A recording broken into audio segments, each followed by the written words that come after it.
Ça passe principalement par le projet ProPCC, c'est-à-dire la promotion et l'implantation du plan de crise conjoint dans les institutions membres de notre réseau, mais à travers tout le canton également.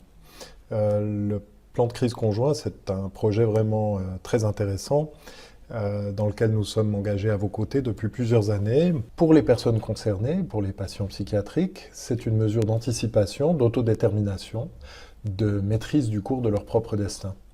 Et pour nous, les soignants, les institutions, c'est une manière de répondre à des questions politiques, éthiques, importantes qui se posent dans le canton, comme celle des mesures de contrainte ou celle des privations de liberté à des fins d'assistance. On a fait des communications scientifiques ensemble dans les congrès de Lyon en 2018 ou Montréal en 2019. On est toujours très engagés et très enthousiastes aussi parce qu'on peut, dans ce cadre, collaborer avec des pairs praticiennes et des pairs praticiens en santé mentale.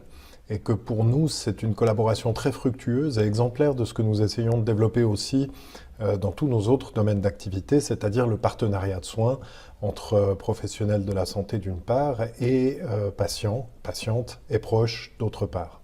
Tout ça, ça nous permet de conduire ensemble des projets qui sont à la fois utiles pour les personnes auxquelles ils sont destinés et bénéfiques pour la société en général et pour le fonctionnement du système de santé dans notre région. L'identité de votre laboratoire, ce qui le rend unique, attractif, voire désirable à nos yeux, c'est plusieurs choses. D'abord, c'est le lien entre clinique et recherche.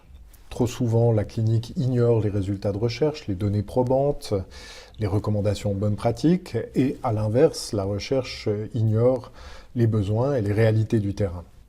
Une autre chose qui nous plaît beaucoup, c'est votre approche résolument communautaire qui accorde la même importance aux personnes, aux patientes, aux patients, quel que soit l'endroit où ils se trouvent, à l'hôpital ou à domicile ou dans une structure de soins ou d'hébergement intermédiaire.